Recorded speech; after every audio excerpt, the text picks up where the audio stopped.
আপনারা যা করছেন দল বড় তাতে কি, জনগণ কিন্তু আপনাদের চাইতেও বড়। এরা সব বুঝছে যে কি হচ্ছে, কি করা লাগবে।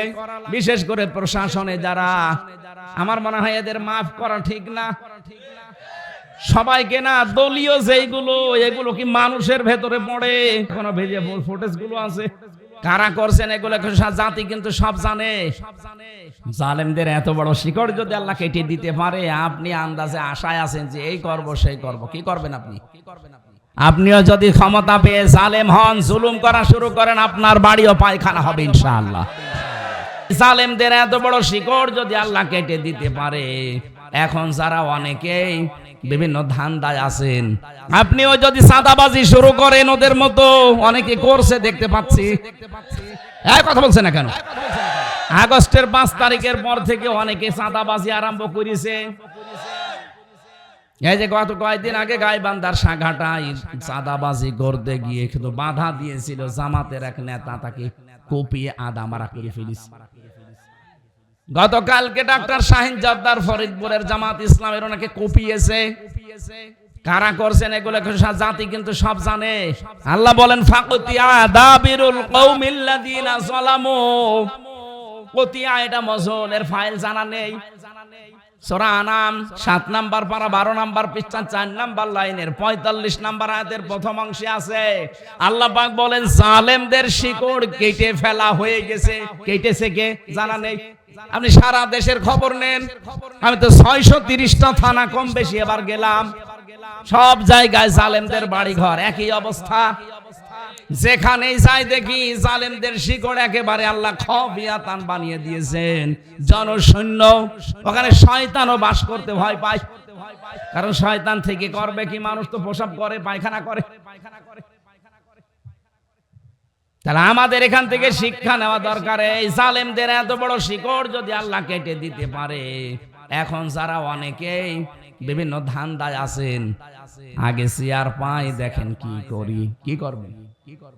আপনিও যদি চাঁদাবাজি শুরু করেন ওদের মতো, অনেকে করছে দেখতে পাচ্ছি। এই কথা বলছে না কেন?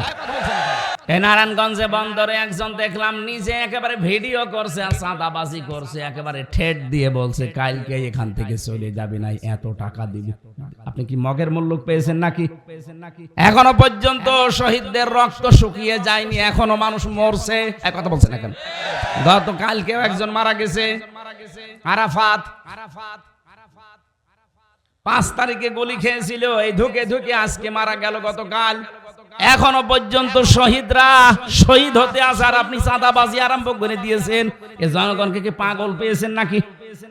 এরা সব কিন্তু বোঝে, সময় যখন আসবে উল্টিয়ে যাবেন। এই জন্য এখনো থামেন। আমিরে জামাত ডাক্তার শফিকুর রহমান অলরেডি ঘোষণা দিয়ে দিয়েছে, এই দেশে যদি ইসলাম আসে, প্রথম নাম্বার কাজ বন্ধ হবে দেশে চাঁদাবাজি।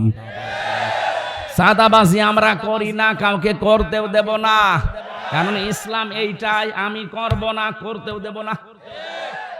কারণ অন্যায় যে করে, অন্যায় যে সহে, দুইজনে অপরাধী। বাংলাদেশে এখন ঠিক ওই পর্যায়ে চলে যাচ্ছে। জালেমদের এত বড় শিকড় যদি আল্লাহ কেটে দিতে পারে, আপনি আন্দাজে আশায় আছেন যে এই করব সেই করব, কি করবেন আপনি? আপনিও যদি ক্ষমতা পেয়ে জালেম হন, জুলুম করা শুরু করেন, আপনার বাড়িও পায়খানা হবে ইনশাআল্লাহ। জালেমদের কত বাড়ি ঘর দেখে আসলাম।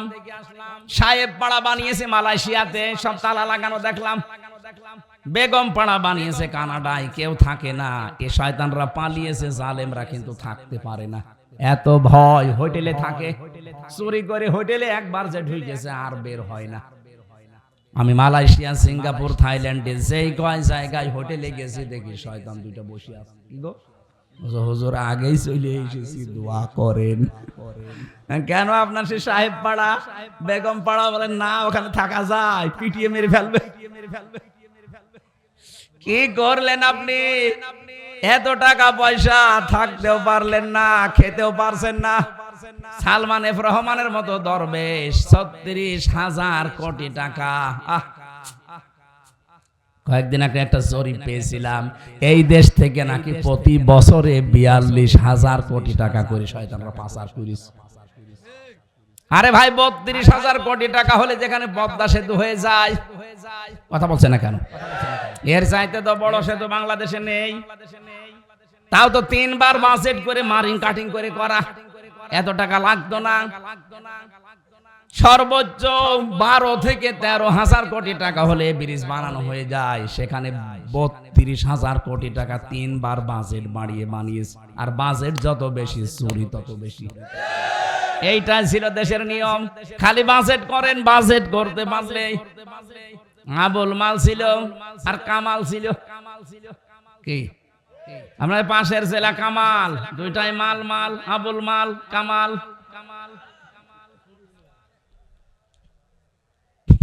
কি মাল কামিয়েছে কোথায়? আপনারা এখন মাল ব্যবহার করবেন না।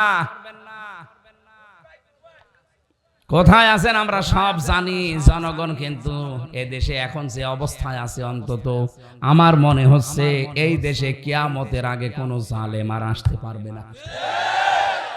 আজকে ডক্টর ইউনূসের সাথে আমেরিকার কি কথা হয়েছে সকালবেলা দেখেছেন? অনেকে মনে করছে যে বুবু শর্ট করে ঢুকে পড়বে। কিসের শর্ট করে ঢোকা? সব উল্টিয়ে দিয়েছে। 37টা দেশের ভিসা চলতো আগে, ইউরোপীয় ইউনিয়নের 37টা। সবগুলো দেশের ভিসা ভারত থেকে ডক্টর ইউনূস বাংলাদেশে নিয়ে চলে এসেছে। দাদাদের মাথা খারাপ হয়ে গেছে।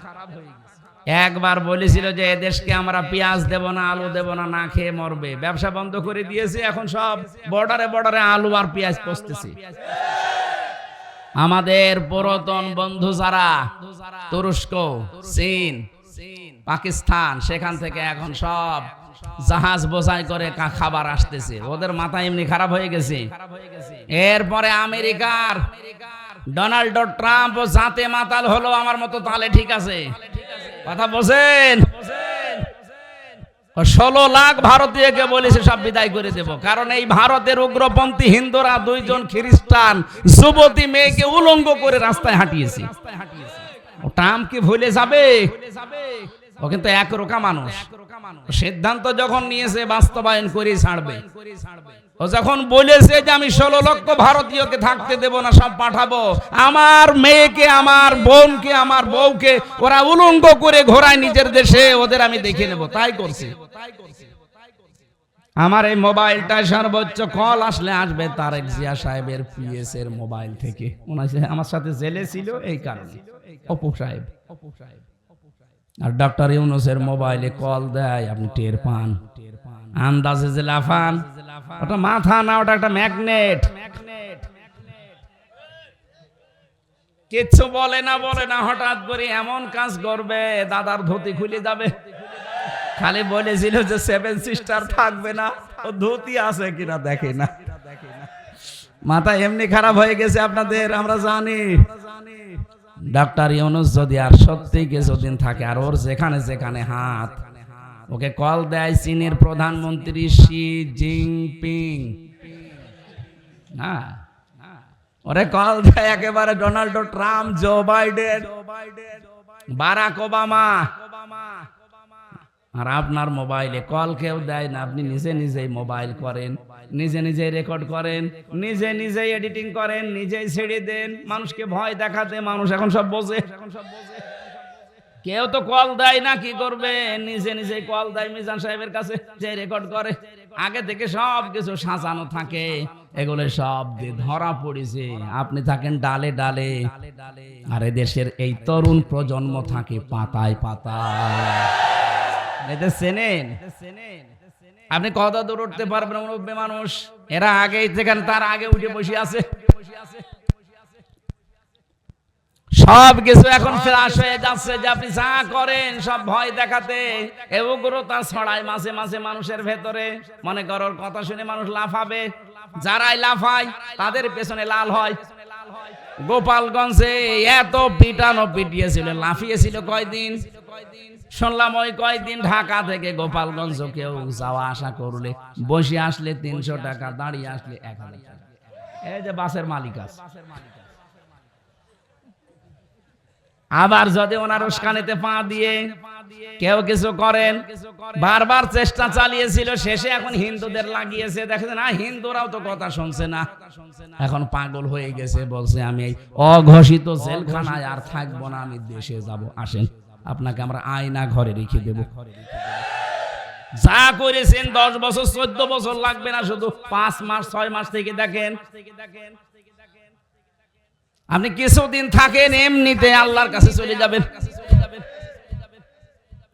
তাহলে আমরা যে মূল শিক্ষা দিতে চেয়েছিলাম, জালেমদের মতো আচরণ যদি আবার সামনে কেউ করেন, জালেমদের এত বড় শিকড় আল্লাহ কেটে দিতে পারলে আপনারটা কোনো ব্যাপারই না। কথা বলেন না কেন? আল্লাহ আমাদেরকে যেন সম্মতি দেন বোঝার। অনেকে এখনো পর্যন্ত থামেননি, চালিয়ে যাচ্ছেন। বাবা শাহজালাল সব হালাল, জনগণের কাছে সব হালাল হয়ে যাবে। কথা বলেন ঠিক কিনা? 15% থেকে যদি 58% চলে আসে 3.5 মাসে, আর কয় মাস যেতে দেন? হিন্দুরা পর্যন্ত এখন বলছে আমরা ইসলাম চাই, কারণ তারা জানছে যে ইসলামের বাইরে দেশে শান্তি থাকার কোনো কায়দা নেই। এদেশের 100 জনের 100 জনই বলতে বাধ্য হবে আমরা এই দেশে কোরআনে কারিমকে রাষ্ট্রীয় ক্ষমতায় চাই। কথা বলেন। মাওলানা মামুনুল হক হাফিজাহুল্লাহ, লোকটা 3 বছর আমার পাশের রুমে ছিল। মাঝে মাঝে দিনের বেলা দেখা হতো, বলতো ভাই বাইরে থাকতে ভাবতাম কি, আর ভেতরে এসে দেখছি কি। বাইরে থাকতে ভাবতাম আমাদের টপি নিয়ে সমস্যা, আমাদের ওই আকীদায় সমস্যা, আমিন নিয়ে সমস্যা, অথচ জালেমরা দেখছি ভেতরে সবাইকে এক জায়গায় তালা লাগিয়ে রেখেছে। ওখানে হেফাজত ইসলাম, জামাত ইসলাম, চরমনাই সব এক ঘরের ভেতরে রেখে তালা লাগিয়ে দিত, আর লিখে রাখতো হুজুর মামলা। কি মামলা? এটা মামলার নাম হলো, নাম দিয়েছে হুজুর মামলা, হেফাজত মামলা, জামাত মামলা, শিবির মামলা, জঙ্গি মামলা, এগুলো মামলার নাম। আরে ভাই, মামলার নাম হয়তো মার্ডার মামলা, ধর্ষণ মামলা, এই কথা বলছে না কেন? চুরি মামলা, ডাকাতি মামলা, এইগুলো নাই নাম হতে পারে, হুজুর আবার মামলা হয়। কোথায় পৌঁছিয়েছিলেন আলেমদের সাথে? আল্লাহ এমনি আপনাকে নামিয়েছে। আমরা যে তেলাওয়াত করলাম আয়াত সূরা নাহালের 90 নম্বর আয়াতে, বৈষম্য বিরোধী ছাত্র আন্দোলনের 9টা দফা ছিল, এই আয়াতে 6 দফা আল্লাহ দিয়ে দিয়েছেন। আল্লাহ যে 6টা এখানে আদেশ আর 6টা, 3টা আদেশ আর 3টা নিষেধ আছে, ওই 9 দফা কর্মসূচির 6টা এই আয়াতে আছে। এই জন্য আয়াতটা পড়লাম। কোন সূরা বলছিলাম যেন? সূরা নমল। কোন সূরা? সূরা নমল। নমল মানে পিপিলিকা। 19 নম্বর পারা, 20 নম্বর পৃষ্ঠা, 7 নম্বর লাইনের 52 নম্বর আয়াতের শেষের দিকে আছে। বাড়ি যে খালি মিলিয়ে দেখবেন, আপনার অবশ্যই বিবেক থাকলে নাড়া দেবে। ইন্না ফি যালিকা লায়াতাল লিকাউমিন ইয়ালামুন। এখানে যারা আরবি গ্রামার বোঝে, ইন্না আছে, এরপরে লামে তাকিদ আছে। আল্লাহ 2 বার গ্যারান্টি দিয়ে জানিয়েছেন অবশ্যই এর ভেতরে শিক্ষা আছে, অবশ্যই এর ভেতরে শিক্ষা আছে। লিকাউমি ইয়ালামুন, যারা জ্ঞানী সম্প্রদায় যারা, তাদের জন্য শিক্ষা কি সেটা? জালেমদের এত বড় বিশাল গভীর শিকড় যদি আল্লাহ কেটে দিতে পারে, আপনি চিন্তা করেছেন এই 15 বছরে কত গভীরে পৌঁছিয়েছিল ওরা। ইউনিয়নের দারোয়ান থেকে শুরু করে সংসদ পর্যন্ত প্রতিটি জায়গা ওদের লোক সেট করা ছিল। এক কথা বলে না কেন? এই কারণেই তো 2024 সালের 5 আগস্টের বিকাল পর্যন্ত ওরা চেষ্টা চালিয়েছে। বিশেষ করে প্রশাসনে যারা, আমার মনে হয় এদের মাফ করা ঠিক না। সবাইকে না, দলীয় যেগুলো, এগুলো কি মানুষের ভেতরে পড়ে? আপনি একেবারে সরাসরি ধরে ধরে গুলি করছেন, এখনো ভেজে ফুটেজ গুলো আছে। এমনি আপনি আসতে চাকরিতে যোগ দিতে ভয় পাচ্ছেন, আপনি জানেন তো যে আপনি কি করেছেন। আল্লাহ বলেন ফাকুতিয়া দাবিরুল কওমিল্লাযিনা যালামু। কুতিয়া এটা মজুল, এর ফাইল জানা নেই।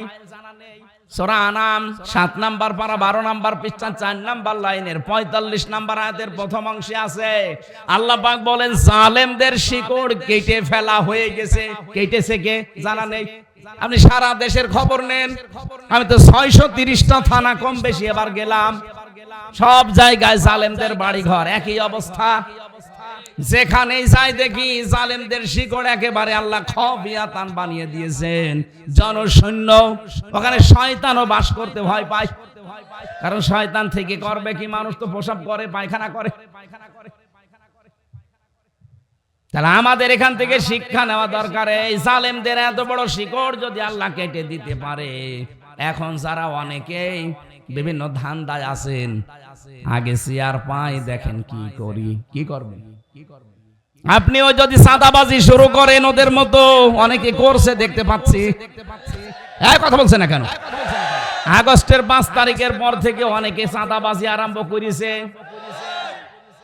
এই যে গত কয়েকদিন আগে গাইবান্ধার সাঘাটায় চাঁদাবাজি করতে গিয়ে কিন্তু বাধা দিয়েছিল জামাতের এক নেতা, তাকে কুপিয়ে আদা মারা করে ফেলিস। গতকালকে ডাক্তার শাহিন জর্দার ফরিদপুরের জামাত ইসলামের ওনাকে কুপিয়েছে। কারা করছেন এগুলো জাতি কিন্তু সব জানে, বিশেষ করে প্রশাসন আর গোয়েন্দা বিভাগে। আমি একেবারে গভীরে তাদের সাথে কথা বলছি, দেখছি তারা কিন্তু 5 তারিখের পর থেকে সব পর্যবেক্ষণে রেখেছে। কি কি কনে কনে কি করছেন সব তারা জানে, তারা সব কিছু পর্যবেক্ষণ করছে। কি কারা এ দেশটা আসলে হাতে নিতে পারে। আপনারা যা করছেন, দল বড় তাতে কি, জনগণ কিন্তু আপনাদের চাইতেও বড়। এরা সব বুঝছে যে কি হচ্ছে, কি করা লাগবে। কথা বলেন, আমি শেষ করি আগে। নারায়ণগঞ্জে বন্দরে একজন দেখলাম নিজে একেবারে ভিডিও করছে আর চাঁদাবাজি করছে, একেবারে ঠেট দিয়ে বলছে কালকে এখান থেকে চলে যাবে না, এত টাকা দিবি। আপনি কি মগের মূল্য পেয়েছেন নাকি? এখনো পর্যন্ত শহীদদের রক্ত শুকিয়ে যায়নি, এখনো মানুষ মরছে। এক কথা বলছেন এখন, গতকালকেও একজন মারা গেছে, আরাফাত 5 তারিখে গুলি খেয়েছিল, এই ধুকে ধুকে আজকে মারা গেল গতকাল। এখনো পর্যন্ত শহীদরা শহীদ হতে আছে, আর আপনি চাঁদাবাজি আরম্ভ করে দিয়েছেন। এ জনগণকে কি পাগল পেয়েছেন নাকি? এরা সব কিন্তু বোঝে, সময় যখন আসবে উল্টিয়ে যাবেন। এই জন্য এখনো থামেন। আমিরে জামাত ডাক্তার শফিকুর রহমান অলরেডি ঘোষণা দিয়ে দিয়েছে, এই দেশে যদি ইসলাম আসে প্রথম নাম্বার কাজ বন্ধ হবে দেশে চাঁদাবাজি। চাঁদাবাজি আমরা করি না, কাউকে করতেও দেব না, কারণ ইসলাম এইটাই, আমি করব না, করতেও দেব না। কারণ অন্যায় যে করে, অন্যায় যে সহে, দুইজনে অপরাধী। বাংলাদেশে এখন ঠিক ওই পর্যায়ে চলে যাচ্ছে। আগস্টের 5 তারিখের আগে এই দেশে মাত্র 100 জনের 15 জন মানুষ এদেশে চাইতো যে কোরআন কায়েম হোক, আর এই কয় মাসের ব্যবধানে এখন 100 জনের 58 জন মানুষ চাচ্ছে এদেশে ইসলাম কায়েম হোক। কারণ মানুষ সব বুঝে ফেলেছে যে ইসলাম ছাড়া এদেশে শান্তি পাওয়া যাবে না। ইসলামের বাইরে যারাই আসবে তারাই ওদের মতোই হবে। চাঁদাবাজি আছে কিন্তু নাম পাল্টিয়েছে, এই জন্য এটাও থাকবে না। ইসলাম আসলে সর্বপ্রথম বাংলাদেশ থেকে চাঁদাবাজ মুক্ত করা হবে। চাঁদাবাজি যারা করে তারা আমার জন্য তো এখন দোয়া করবে যে হুজুর বেঁচে থাক। তাদের বাড়া ভাতে আমি ছাই দিয়ে দিচ্ছি, গরম ভাতে ছাই দেওয়া হচ্ছে না। গরম ভাত পেলে সবচাইতে বেশি বেচার হয় বিড়াল। এক কথা বলছে না কেন? ওরা কিন্তু বিড়ালের জাত। যারা চাঁদাবাজি করে খায়, যারা চুরি ছিনতাই করে, এগুলো বিড়ালের চাইতেও খারাপ। আমরা বাঘের বাচ্চা, বাঘের সাথী। আমরা সত্যিই যদি একটু শক্ত হয়ে হুঙ্কার দিতে পারি, ও বিড়ালরা নিজের এলাকা ছেড়ে পালাবে। কাউকে ছাড় না, জীবন চলে যায় যাবে, অন্যায়ের কাছে মাথা নত নেই। চাঁদাবাজ কিসের চাঁদাবাজি? 2732 জন মানুষ মারা গেছে এমনি না, 2780 জন মানুষ হাসপাতালের বেডে কাতরাচ্ছে এই চাঁদা দেওয়ার জন্য না। এক কথা বলে না কেন? কালকে এক হিন্দু পুরোহিত ঠাকুর আমিরে জামাতের আগে বক্তব্য দিয়েছে গাইবান্ধায়, বলছে এই দেশে আমরা সব দেখেছি সংখ্যালঘু নির্যাতন কারা করে। বাংলাদেশ জামাত ইসলামে যদি সত্যি রাষ্ট্রে যেতে পারে, আমরা সবচাইতে নিরাপদ থাকতে পারবো। একটা হিন্দু মানুষ বোঝে আর আমরা বুঝবো না মানে? সব বোঝে জনগণ। আপনারা সাবধান হন। মানুষ সামনে কি করবে মানুষের উপরে ছেড়ে দেন, আপনার চরিত্র আগে ঠিক করেন। জালেমদের এত বড় শিকড় যদি আল্লাহ কেটে দিতে পারে, আপনি আন্দাজে আশায় আছেন যে এই করব সেই করব, কি করবেন আপনি? আপনিও যদি ক্ষমতা পেয়ে জালেম হন, জুলুম করা শুরু করেন, আপনার বাড়িও পায়খানা হবে ইনশাআল্লাহ। জালেমদের কত বাড়ি ঘর দেখে আসলাম, সাহেব পাড়া বানিয়েছে মালয়েশিয়াতে, সব তালা লাগানো দেখলাম। বেগম পাড়া বানিয়েছে কানাডায়, কেউ থাকে না। এ শয়তানরা পালিয়েছে, জালেমরা কিন্তু থাকতে পারে না। এত ভয়, হোটেলে থাকে, চুরি করে হোটেলে একবার যে ঢুকেছে আর বের হয় না। আমি মালয়েশিয়া, সিঙ্গাপুর, থাইল্যান্ডে যেই কয় জায়গায় হোটেলে গেছি, দেখি শয়তান দুইটা বসে আছে। কি গো হুজুর, আগেই চলে এসেছি, দোয়া করেন। কেন আপনার সে সাহেব পাড়া বেগম পাড়া বলেন না, ওখানে থাকা যায়, পিটিয়ে মেরে ফেলবে। কি করলেন আপনি? এত টাকা পয়সা, থাকতেও পারলেন না, খেতেও পারছেন না। সালমান এফ রহমানের মতো দরবেশ ৩৬,০০০ কোটি টাকা। কয়েকদিন আগে একটা জরিপ পেয়েছিলাম, এই দেশ থেকে নাকি প্রতি বছরে ৪২,০০০ কোটি টাকা করে শয়তানরা পাচার করেছে। আরে ভাই, ৩২,০০০ কোটি টাকা হলে যেখানে পদ্মা সেতু হয়ে যায়, কথা বলছে না কেন? এর চাইতে তো বড় সেতু বাংলাদেশে নেই। তাও তো ৩ বার বাজেট করে মারিং কাটিং করে করা, এত টাকা লাগতো না। সর্বোচ্চ ১২ থেকে ১৩,০০০ কোটি টাকা হলে ব্রিজ বানানো হয়ে যায়, সেখানে ৩২,০০০ কোটি টাকা ৩ বার বাজেট বাড়িয়ে বানিয়েছে। আর বাজেট যত বেশি, চুরি তত বেশি। এইটাই ছিল দেশের নিয়ম। খালি বাজেট করেন, বাজেট করতে পারলে। আবুল মাল ছিল আর কামাল ছিল। কি আমরা পাশের জেলা কামাল, দুইটাই মাল মাল, আবুল মাল, কামাল।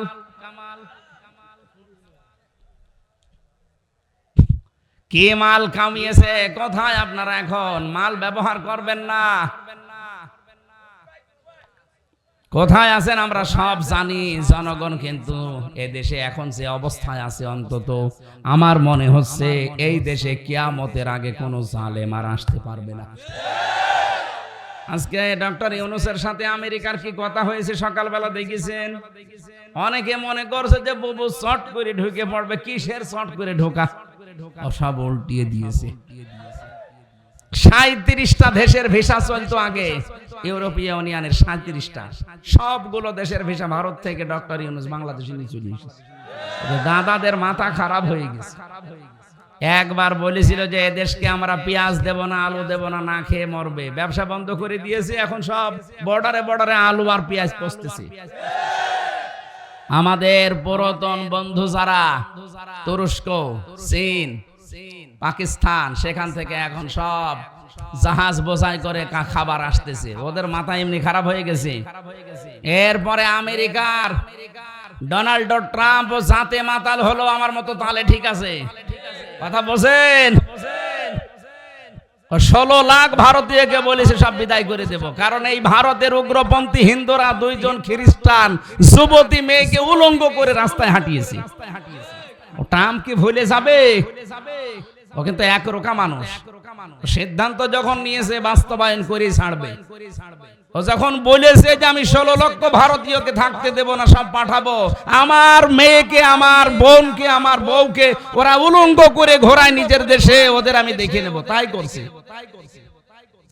আমার এই মোবাইলটা সর্বোচ্চ কল আসলে আসবে তারেক জিয়া সাহেবের পিএস এর মোবাইল থেকে। আমার সাথে জেলে ছিল এই কারণে, অপু সাহেব। আর ডক্টর ইউনূসের মোবাইলে কল দেয়, আপনি টের পান। আন্দাজে যে লাফান, ওটা মাথা না, ওটা একটা ম্যাগনেট। কিচ্ছু বলে না, হঠাৎ করে এমন কাজ করবে দাদার ধুতি খুলে যাবে। খালি বলেছিল যে 7 সিস্টার থাকবে না, ও ধুতি আছে কিনা দেখে না। মাথা এমনি খারাপ হয়ে গেছে আপনাদের, আমরা জানি। ডক্টর ইউনূস যদি আর সত্যি কিছুদিন থাকে, আর ওর যেখানে যেখানে হাত, ওকে কল দেয় চীনের প্রধানমন্ত্রী শি জিনপিং, হ্যাঁ, ওরে কল দেয় একেবারে Donald Trump, Joe Biden, Barack Obama, আর আপনার মোবাইলে কল কেউ দেয় না, আপনি নিজে নিজেই মোবাইল করেন, নিজে নিজেই রেকর্ড করেন, নিজে নিজেই এডিটিং করেন, নিজেই ছেড়ে দেন মানুষকে ভয় দেখাতে। মানুষ এখন সব বোঝে। কেউ তো কল দেয় না, কি করবে? নিজে নিজেই কল দেয় মিজান সাহেবের কাছে, যে রেকর্ড করে। আগে থেকে সব কিছু সাজানো থাকে, এগুলো সব ধরা পড়েছে। আপনি থাকেন ডালে ডালে, আর দেশের এই তরুণ প্রজন্ম থাকে পাতায় পাতায়। এটা চেনেন? আপনি কত দূর উঠতে পারবেন? মুরব্বী মানুষ, এরা আগেই থেকে তার আগে উঠে বসে আছে। সব কিছু এখন ফ্ল্যাশ হয়ে যাচ্ছে, যে আপনি যা করেন সব ভয় দেখাতে। উগ্রতা ছড়ায় মাঝে মাঝে মানুষের ভেতরে। মনে করো কথা শুনে মানুষ লাফাবে, যারাই লাফায় তাদের পেছনে লাল হয়। গোপালগঞ্জে এত পিটানো পিটিয়েছিল, লাফিয়েছিল কয়দিন শুনলাম? ওই কয়দিন ঢাকা থেকে গোপালগঞ্জ কেউ যাওয়া আসা করলে, বসে আসলে 300 টাকা, দাঁড়িয়ে আসলে 1000 টাকা। এই যে বাসের মালিক আছে। আবার যদি ওনার উস্কানিতে পা দিয়ে কেউ কিছু করেন, বারবার চেষ্টা চালিয়েছিল, শেষে এখন হিন্দুদের লাগিয়েছে। দেখেন না, হিন্দুরাও তো কথা শুনছে না, এখন পাগল হয়ে গেছে, বলছে আমি এই অঘোষিত জেলখানায় আর থাকবো না, আমি দেশে যাব। আসেন, আপনাকে আমরা আয়না ঘরে রেখে দেব। যা করেছেন 10 বছর 14 বছর লাগবে না, শুধু 5 মাস 6 মাস থেকে দেখেন। আপনি কিছুদিন থাকেন, এমনিতে আল্লাহর কাছে চলে যাবেন। তাহলে আমরা যে মূল শিক্ষা দিতে চেয়েছিলাম, জালেমদের মতো আচরণ যদি আবার সামনে কেউ করেন, জালেমদের এত বড় শিকড় আল্লাহ কেটে দিতে পারলে আপনারটা কোনো ব্যাপারই না। কথা বলেন না কেন? আল্লাহ আমাদেরকে যেন সম্মতি দেন বোঝার। অনেকে এখনো পর্যন্ত থামেননি, চালিয়ে যাচ্ছেন। বাবা শাহজালাল, সব হালাল, জনগণের কাছে সব হালাল হয়ে যাবে। কথা বলেন ঠিক কিনা? 15% থেকে যদি 58% চলে আসে 3.5 মাসে, আর কয় মাস যেতে দেন? হিন্দুরা পর্যন্ত এখন বলছে আমরা ইসলাম চাই, কারণ তারা জানছে যে ইসলামের বাইরে দেশে শান্তি থাকার কোনো কায়দা নেই। এদেশের 100 জনের 100 জনই বলতে বাধ্য হবে আমরা এই দেশে কোরআনে কারিমকে রাষ্ট্রীয় ক্ষমতায় চাই। কথা বলেন। মাওলানা মামুনুল হক হাফিজাহুল্লাহ, লোকটা 3 বছর আমার পাশের রুমে ছিল। মাঝে মাঝে দিনের বেলা দেখা হতো, বলতো ভাই বাইরে থাকতে ভাবতাম কি, আর ভেতরে এসে দেখছি কি। বাইরে থাকতে ভাবতাম আমাদের টপি নিয়ে সমস্যা, আমাদের ওই আকিদায় সমস্যা, আমিন নিয়ে সমস্যা, অথচ জালেমরা দেখছি ভেতরে সবাইকে এক জায়গায় তালা লাগিয়ে রেখেছে। ওখানে হেফাজত ইসলাম, জামাত ইসলাম, চরমনাই সব এক ঘরের ভেতরে রেখে তালা লাগিয়ে দিত, আর লিখে রাখতো হুজুর মামলা। কি মামলা? এটা মামলার নাম হলো, নাম দিয়েছে হুজুর মামলা, হেফাজত মামলা, জামাত মামলা, শিবির মামলা, জঙ্গি মামলা। এগুলো মামলার নাম। আরে ভাই, মামলার নাম এত মার্ডার মামলা, ধর্ষণ মামলা, এক কথা বলছে না কেন? চুরি মামলা, ডাকাতি মামলা, এইগুলো নাই নাম হতে পারে, হুজুর আবার মামলা হয়।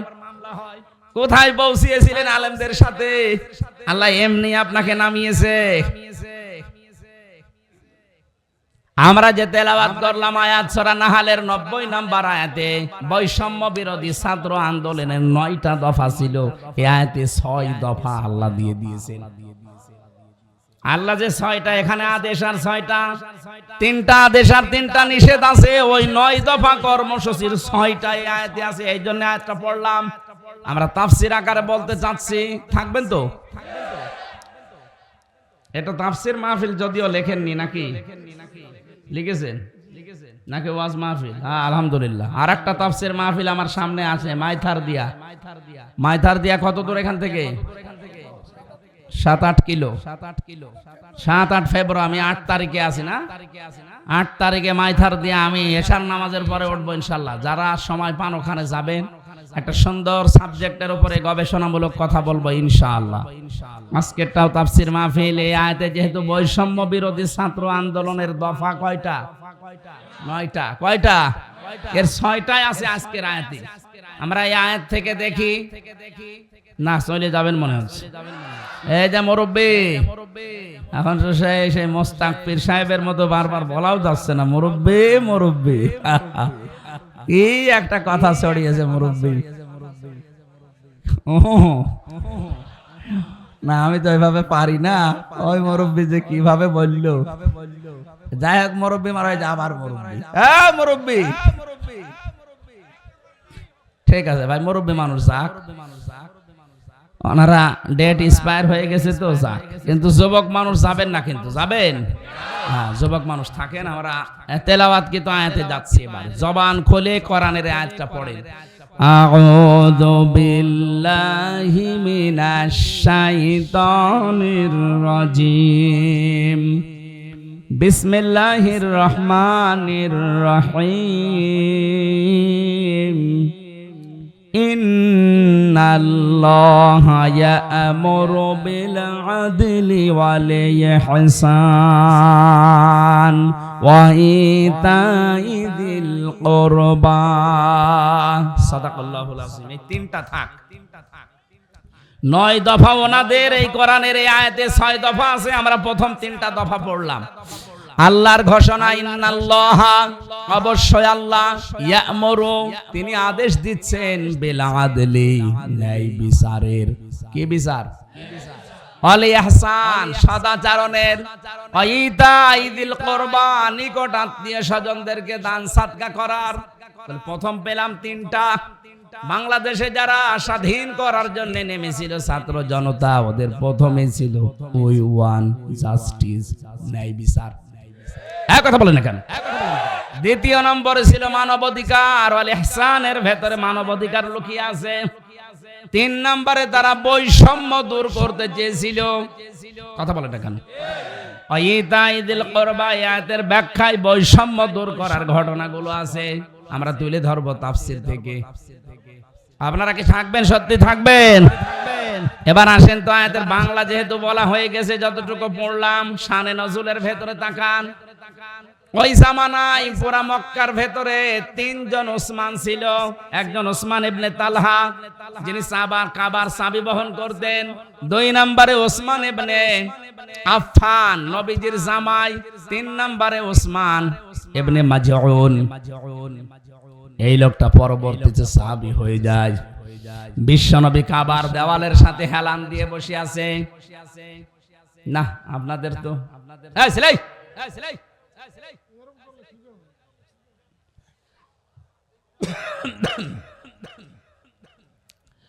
ওসমান ইবনে মাজউন, ওসমান ইবনে তালহা, ওসমান ইবনে আফফান রাদিয়াল্লাহু তাআলা আনহু, নবীজির জামাই। এমন জামাই নবীজি পেয়েছিলেন, বিশ্ব নবী বলেন, আমি 2টা মেয়ে তার কাছে বিয়ে দিয়েছি, আমার যদি আরো মেয়ে থাকতো অবিবাহিত, আমি তাকে ওর কাছে বিয়ে দিয়ে দিতাম। এখান থেকে শিক্ষা কি? আমি বললাম না, যা বলবো ওখান থেকে শিক্ষা নিয়ে আসবো। আমাদের জন্য আয়াতের শিক্ষা কি? হযরত ওসমান ইবনে আফফান নবীজির জামাই ছিল। নবীজি বলেন, আমার মেয়ে 2টা দিয়েছি, উম্মে কুলসুম আর রুকাইয়া। এরপরও আমি কোনোদিন অশান্তিতে, কোনোদিন চিন্তায় থাকি নাই। আমার মনে মনে সিদ্ধান্ত ছিল, যদি আমার মেয়ে আরো থাকতো বিবাহিত না হয়ে, তাকেও আমি দিয়ে দিতাম। আপনি কি মনে করেন একটা বাবার কাছে সবচাইতে বেশি দামি তার সন্তানটা, বিশেষ করে মেয়ে, রাজকন্যার মতো। এই মেয়েটাকে আজ আমরা অনেক মানুষ এমন এমন জায়গায় বিবাহ দিচ্ছি, খালি সম্পদ দেখে, বাড়ি ঘর দেখে যদি বিবাহ দেন, আগে দেখবেন ছেলেটা মানুষ কিনা। খালি সম্পদ আর টাকা পয়সা দেখে যদি বিবাহ দেন, আজকেই পেপারে দিয়েছে দেখলেন, সন্তানটাকে না দেখে খালি টাকা পয়সা আর জমি জায়গা ঘর বাড়ি দেখে বিয়ে দিয়েছিল, কিন্তু ছেলেটা মানুষ না, ওটা মদখোর। রাতের বেলা এসে মদের টাকা চেয়েছে, স্ত্রীর কাছে দিতে পারেনি, জবাই করেছে। সম্মানিত ভাইরা, আমরা যারা এখানে জামাই আছি, শ্বশুর যারা বসে আছে, এটা যেহেতু রেকর্ড হচ্ছে, আমার শ্বশুরও শুনছে। বলেন তো, শ্বশুররা কি এই বিশ্বাস এখন করতে পারছে যে আমার এই মেয়েটা দিয়েছি এইটাই নিরাপদে আছে? তারা 24 ঘন্টায় টেনশনে থাকে। আমার তো শ্বশুর যারা আছে, তাদের তো এই বিশ্বাস থাকা দরকার যে মেয়ে আমার আরো থাকলে আমি আরো দিতাম, কিন্তু একটাই দিয়েছি, তার এই অসুখে রাখতে পারে না, অশান্তির ভেতরে রেখেছে। নবীজি নিজে ওসমানের কাছে মেয়েগুলো দেওয়ার পরে মাঝে মাঝে বলতেন, আমি এত নিশ্চিন্তে আছি ওসমানের কাছে 2টা পর পর মেয়ে দিয়ে, আমার কাছে যদি আরো মেয়ে থাকতো সেইটাও আমি দিয়ে দিতাম। আমরা জামাই আমাদের আচরণগুলো ঠিক এরকম হওয়া দরকার। স্ত্রীর সাথে তাদের ভালো ব্যবহার, তাদের আচার আচরণ, তাদের ভরণ পোষণ সাধ্য মতো যদি চেষ্টা করেন, শ্বশুর শাশুড়ি যেন মনে করেন না এ জামাই না, একজন ফেরেশতা পেয়েছি আমরা। অথচ আমাদের নামে মামলা পর্যন্ত যায় এমন শ্বশুর শাশুড়ি আছে আমাদের আচরণের কারণে। যৌতুকের টাকা চাই, নাউজুবিল্লাহি মিন যালিক। আপনার লজ্জা করেন? আপনি মানুষ 18 বছর 20 বছর 25 বছর শ্রম দিয়ে দিয়ে মেয়েটা মানুষ করে আপনাকে দিচ্ছে, ওই মেয়েটা জীবনেও কোনো কাজ কোনো উপকার এই বাবার লাগবে না। ওই বিয়ের পর থেকে মরণ পর্যন্ত যা করবে সব আপনার জন্য। কথা বলছেন এখন? আপনার ছেলে মেয়ে এসে পেটে নেবে, আপনার সংসার সামলাবে, সারাটা জীবন আপনার পাশে থাকবে। ওর বাবা মার কোনো কাজ আছে? খালি জন্ম দিয়ে 18 বছর 20 বছর মানুষ করে দিয়ে দিয়েছে, এরপরও আপনি তার কাছে আরো টাকা চান। বউ দিয়েছে এই কারণেই তো সেজদায় পড়ে থাকা দরকার। আমরা যদিও সবাই পারছি না, কিন্তু এটা পারা লাগবে। কথা বলেন না কেন? আর মা বোন যারা এসেছেন তাদেরকে আমি শক্ত হওয়ার জন্য বলছি। আমি নিজে পুরুষ, আমি জানি আমাদের দুর্বলতার জায়গা কোনটা। আপনারা শক্ত হবেন। আপনার স্বামী যদি বাম হাতের ইনকাম করে, জায়েজ যতটুকু উপায় করে অতটুকু নিয়ে সন্তুষ্ট থাকবেন। নিজের চাহিদাকে আপনি সীমাবদ্ধ করবেন। আপনার স্বামীর উপায় মাসে 20,000 টাকা, আপনি যদি আপনার সাজতেই প্রতি বছরে এমন এমন আবদার করেন, ও কাজ করতে 18,000 চলে যায়, ও বাকি কি করবে 2,000-এ? এই জন্য আপনাদেরকে বলছি, মা বোনেরা, মেয়েরা এসেছে? হ্যাঁ, বিভিন্ন জায়গায় যারা বসে আছেন আপনাদেরকে বলছে, রেকর্ড হচ্ছে, কালকে সারা দুনিয়ায় যাবে। সম্মানিত মা বোন যারা এসেছেন বা আসবেন, শুনবেন, আপনাদের আমি এক কথাই বলছি, শক্ত হবেন। আমি ভাই, আমি পুরুষ, আমি জানি পুরুষের দুর্বল জায়গা কোনটা। আমি সিক্রেট ওপেন করে দিলাম। আপনারা শক্ত হবেন। কোন হারাম ইনকাম করে যদি বাড়িতে আসেন, বলবেন না ওইটা খেয়ে স্বামী স্ত্রীর মিলনের পরে যে সন্তান পেটে আসবে, সন্তানটা জন্মগত ভাবেই তো হারামখোর হবে। এই কথা বলেন না কেন? সন্তান জন্মগত ভাবেই তো হারামখোর হবে। ও হারামখোরের কাছে কি আশা করা যায়? সুতরাং আমি এত কষ্ট করে 10 মাস 10 দিন পেটে রাখবো, কোন হারামখোর সন্তান আমি পেটে রাখতে রাজি না। হয় আপনি আমার বাদ দেন, নাই হারাম ছাড়েন। আপনি বারবার এরকম শক্ত হবেন, দেখবেন ও এমনি টাইট হয়ে যাবে। আর ইসলাম যদি সামনে আসে, আপনারা তো রাজরানীর মতো থাকবেন। আমিরে জামাত বলে নাই, যদি ইসলাম এই দেশে আসে যে মেয়েদেরকে জুজুর ভয় দেখানো হয়, যে ঘরবন্দি করে রাখবে, অত্যাচার চালাবে, কে বলেছে আপনাকে? ইসলামে দেশে কায়েম হলে সবচাইতে বেশি নিরাপদে থাকবে মেয়েরা। তারা এক একজন হয়ে যাবে বাঘের মতো। আজ তারা কত জুলুম, অত্যাচার, নির্যাতনের শিকার। দুইবার মহিলা আনলাম, কি হইলো? যৌতুকও বন্ধ করতে পারে না। চাচা এরশাদও ছিল 9 বছর, কিন্তু 10 বছর ছেলে ছিল। চাচা এরশাদও কি করলো? পুরুষ নির্যাতনও সে বন্ধ করতে পারে নাই।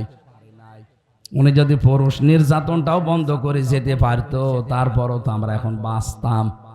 কত বড় ঝামেলায় আছি আমরা জানেন। সম্মানিত মা বোনদেরকে আমি আরেকটা কথা শোনাই। আপনি শুধু নামাজ পড়ে রোজা রেখে কালো বোরকা পরে জান্নাতে যেতে পারবেন না, যতক্ষণ পর্যন্ত বৈধ কোনো কাজে আপনার স্বামী আপনার উপরে নারাজ হয়ে যাবে। এই জন্য সাবধান, এই বিষয়টাও কিন্তু গুরুত্বপূর্ণ খুব। শুধু নামাজ পড়ে রোজা রেখে কালো বোরকা পরে জান্নাতের আশা করা যায় না। স্বামী যাদের আছে তাদের জায়েজ হুকুমগুলো মেনে তাদের খুশি রাখা লাগবে, কারণ তাদের এত দাম আল্লাহ দিয়েছেন। নবীজি বলেন, যদি আল্লাহ বাদের সেজদা জায়েজ থাকতো, মেয়েদেরকে বলতাম স্বামীর পায়ে সেজদা করো। কোথায় তার মর্যাদা আপনি এখনো টের পাননি। এই জন্য সাবধান থাকবেন, এই জায়গায় খুব সতর্ক। উনি যদি জায়েজ কোনো হুকুম করে, জীবন থাকতে আপনাকে মাস্ট বি মানায় লাগবে। জান্নাতের 8টা দরজা ওই মহিলার জন্য আল্লাহ খাদিজাতুল কুবরার সাথে খুলে রাখবে। আমি 2 জন মহিলার জীবনী পুরা পড়েছি। একজনকে আল্লাহ জান্নাত বানিয়ে পাঠিয়েছেন, আর একজন আল্লাহর কাছে জান্নাত চেয়ে নিয়েছেন। হযরতে খাদিজাতুল কুবরার জন্য আল্লাহ জান্নাতে আলাদা একটা ঘর বানিয়ে তার জন্য সুসংবাদ দিয়েছেন যে জিবরাইল, আমার খাদিজাকে জানাও তার জন্য জান্নাতে আল্লাহ আলাদা করে একটা ঘর বানিয়ে রেখেছে। ওই ঘরের ভেতরে সে ছাড়া কেউ যেতে পারবে না। ওই ঘরটা নয়েজ মুক্ত, আওয়াজ মুক্ত, কোনো আওয়াজ নেই, কারণ সে স্বামীর জন্য ঘরটাকে আওয়াজ মুক্ত করে রাখতো, ঝামেলা মুক্ত করে রাখতো। মা বোন যারা এসেছেন বা শুনছেন, আপনি স্বামীর জন্য যদি ঘরটাকে আনন্দময় করে রাখতে পারেন, নয়েজ মুক্ত, আওয়াজ মুক্ত, গোলমাল মুক্ত, ঝগড়াঝাটি মুক্ত করে রাখতে পারেন, কিয়ামতে খাদিজার সাথে আপনিও জান্নাতে যাবেন। আর একজন মহিলার জীবনী পড়েছি, হযরতে আসিয়া। তার জন্য আল্লাহ জান্নাতে ঘর বানায়নি, তিনি ঘর চেয়ে নিয়েছিলেন। আল্লাহ সরাসরি জান্নাতে পাঠিয়ে দিয়েছিলেন তার উপর অত্যাচার দেখে। হযরতে আসিয়া বলেছিলেন, ইদে ক্বালাত রাব্বি বিনিলি ইনদাকা বাইতান ফিল জান্নাহ। ইয়া আল্লাহ, তুমি আমার জন্য জান্নাতে ঘর, জান্নাত পাঠিয়েছো না, জান্নাতে একটা ঘর আমার জন্য বানাও যেখানে বসে তোমাকে দেখা যায়। দুইজন মহিলার স্বামী কেন্দ্রিক বিষয়। একটা স্বামীকে অতুইনু আলা দীনি যাওজাতিহা, নবীজি বলেন যে স্ত্রী তার স্বামীকে দ্বীনের কাজে, ইসলামের কাজে, মানবতার কাজে পাঠিয়ে দিয়ে আর ছাড় দেয়, সুযোগ দেয়, উৎসাহ দেয়, এই মহিলাকে আল্লাহ জান্নাতের ভেতরে 8টা দরজায় খুলে রাখবে।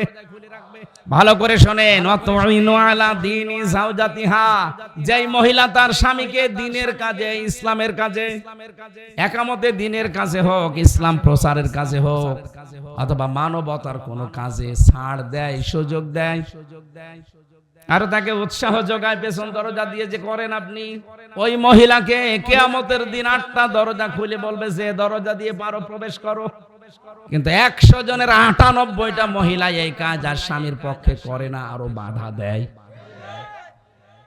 এখানে যত স্বামী আছে বলেন তো কোন স্ত্রী এগুলো করে? যে আপনি দ্বীনের কাজ করছেন, একামতে দ্বীন প্রতিষ্ঠার কাজ করেন, আপনি মানবতার জন্য কাজ করেন, আমার পরিবারে যা হচ্ছে আমি দেখছি, কষ্ট হলো আমি মেনে নিলাম, আপনি করেন, আপনাকে আমি উৎসাহ দেই, আর আপনি বাধা দেন, আর নামাজ পড়ে আপনি জান্নাতে যাবেন। আল্লাহ আমাদের মেয়েদেরকে খাদিজাতুল কুবরা, উনি জীবনে 1 ওয়াক্ত নামাজ পড়েননি, রোজা রাখেননি, হজ করেননি, যাকাতও দেননি, কারণ এগুলো নাজিল হওয়ার আগেই তার ইন্তেকাল হয়ে গেছে। কি কথা বলেন না কেন? অথচ শুধু স্বামীকে সাহায্য করার কারণে ওনাকে আল্লাহ জান্নাতে ঘর বানিয়ে সুসংবাদ পাঠিয়েছে। এখান থেকে কিছু নেওয়া যায় না আপনার? আপনি আপনার স্বামীর জন্য পেছন দরজা দিয়ে সাহায্য করবেন, যেন খাদিজার মতো আপনার জন্য আল্লাহ একটা ঘর জান্নাতে বানিয়ে রাখে। আর স্বামী যখন বাইরে থেকে আসবে, এই ঘরটা নয়েজ মুক্ত রাখবেন। আসলে তো তার মাথা ঝালাফালা করে দেন, তার জন্য ঘরটা শান্ত সৃষ্ট করে রাখেন, নির্মল পরিবেশ তৈরি করেন, ও যেন বাইরে থেকে এসে তার ক্লান্তি দূর হয়ে যায়। খাদিজাকে এই জন্য আল্লাহ একটা ঘর আলাদা ভাবে বানিয়ে দিয়েছেন। জোরে বলেন সুবহানাল্লাহ। এই জন্য ওসমান ইবনে আফফানের কথা বলছিলাম, আমাদের জামাইগুলো আমরা হব এমন যেন শ্বশুর শাশুড়ি দুশ্চিন্তা না করে, নিশ্চিন্তায় থাকে। ওনারা যদি মেয়ে আর একটা থাকে, যদি আমাকে দেওয়ার মতো, তাও যেন দিতে চায়। আল্লাহ আমাদের জামাই যারা আছি ওসমানের মতো আর রোকিয়ার মতো বানিয়ে দাও, বলেন আমিন। আল্লাহ পাক প্রথম অর্ডার দিচ্ছেন, ইন্নাল্লাহা ইয়ামুরু বিল আদলি, তোমরা ন্যায় বিচার কায়েম করবা। কি বিচার? এখানে আদল মানে, আমি আদল শব্দের 3টা ব্যাখ্যা পড়েছি। 1 নম্বরে মা মান আলাদা লুগাতানা শারহান, আল্লাহর সাথে আদল করা লাগবে, রাসূলের সাথে আদল করা লাগবে, সৃষ্টি জগতের সাথে আদল করা লাগবে। আল ইহসান, ভালো ব্যবহার করবেন, আর ভালো ব্যবহার সবচাইতে পাওয়ার যোগ্য অধিকার হচ্ছে আপনার মা বাবা, আপনার স্ত্রী, এরপরে আশপাশের মানুষ। ওয়াইতাইদিল কুরবা, সম্পদ যাদের আছে তারা যেন এই নিকট আত্মীয়র থেকে দান সাদগা এগুলো শুরু করে। আমরা অনেকে চলে যাই সেই চট্টগ্রামে, সিলেটে, বরিশালে। কে বলেছে আপনাকে? আপনার রক্তের সম্পর্ক যাদের সাথে আছে এরা যদি গরিব থাকে, অসহায় থাকে, আগে তাদের দিয়ে আরম্ভ করবেন। নির্দেশ কার? আরো জোরে বলেন। আল্লাহ আমাদেরকে আয়াতের যে মূল কথাগুলো এইটাই ব্যাখ্যা করলে হাজার হাজার কথা বের হবে। আল্লাহ শর্টকাটে যা বলেছি মেনে চলার তৌফিক দেন, বলেন আমিন। ওয়ানহা, আল্লাহ নিষেধ করে আনিল ফাহশা, অশ্লীলতা ছড়ানো যাবে না। অল মুনকার, মন্দ কোনো কাজে জড়ানো যাবে না। অল বাগী, সীমা লঙ্ঘন করা যাবে না। ইয়াইযুকুম লাআল্লাকুম তাযাক্কারুন। আল্লাহ বলেন এতক্ষণ তোদের ওয়াজ করলাম, আমার ওয়াজগুলো যদি তোরা মেনে নিতে পারিস তোদের উপকার হবে। দুনিয়া আখিরাতে আল্লাহ আমাদেরকে এই ওয়াজগুলো মেনে চলার তৌফিক যেন দান করেন, বলেন আমিন। জেলখানায় বসে বসে 3টা বছরে অনেক আলেম যেহেতু ছিল, সাহায্য সহযোগিতা নিয়ে নিজের যোগ্যতায় অনেকগুলো নোট করেছিলাম। ওইটা এসে বাইরে এখন বই ছাপিয়েছে। আমার গাড়িতে পাওয়া যায়, যদি যাওয়ার সময় পারেন ওইটা নিয়ে যান, অনেক উপকার হবে, অনেক তথ্য দেওয়া আছে। আল্লাহুম্মা আমিন। লা ইলাহা ইল্লা আনতা সুবহানাক ইন্নী কুনতু মিনাজ জালিমিন। রব্বুল আলামিন 2 দিন ব্যাপী ঐতিহাসিক তাফসীর মাহফিল চাঁদপুর মতলব বারগাঁও এলাকার মানুষেরা মিলে বিশাল আয়োজন করেছে। দেখো জান্নাতের মতো করে সাজিয়েছে। কোরআনের জন্য যারা এই টাকা পয়সাগুলো ব্যয় করেছে এদের টাকাগুলো, অর্থগুলো কোরআনের জন্যই কবুল করে নাও। সওয়াবগুলো তুমি বিশ্বনবীর রওজায় পৌঁছিয়ে দাও। যেটুকুই বলেছি আমার ঈমান থেকে বলেছি, আল্লাহ মেহেরবানি করে আমাদের সবাইকে মেনে চলার সুযোগ দাও। মাহফিলের সম্মানিত সভাপতি, প্রধান অতিথি, বিশেষ অতিথি যারা এসেছে, বিশেষ করে আলহাজ জাহাঙ্গীর আলম,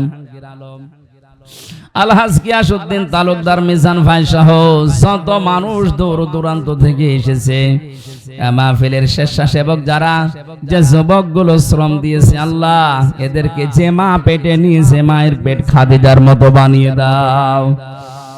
রব্বুল আলামিন, বড় আশা আমাদের মনে, তোমার কোরআন দিয়ে জমিন চলছে, এটা দেখে মরার তৌফিক দাও। আমরা দেখতে পাচ্ছি কোরআনের হাতে দেশ আসবে পরিচয়, এ দেশ কোরআনের হাতে তুমি দেবে, সেই সিচুয়েশন আসতেছে। আল্লাহ আমাদের চর্ম চোখে দেখার সৌভাগ্য দাও। এলাকায় মাটির নিচে যারাই ঘুমিয়ে আছে কোরআনের ইজ্জতে তাদের মাফ করে দাও। রব্বুল আলামিন, সম্মানিত মা বোন যারা বিভিন্ন জায়গায় বসে আছে খাদিজার মতো বানিয়ে দাও। আগামীতে এই অনুষ্ঠানটা কোরআনের প্রসারে আরো বিশাল আকারে কবুল করো। রব্বির হামহুমা কামা রব্বায়ানি সাগীরা। রব্বানা হাবলানা মিন আজওয়াজিনা ওয়া যুররিয়াতিনা কুররাতা আয়ুনি ওয়াজআলনা লিল মুত্তাকিনা ইমামা।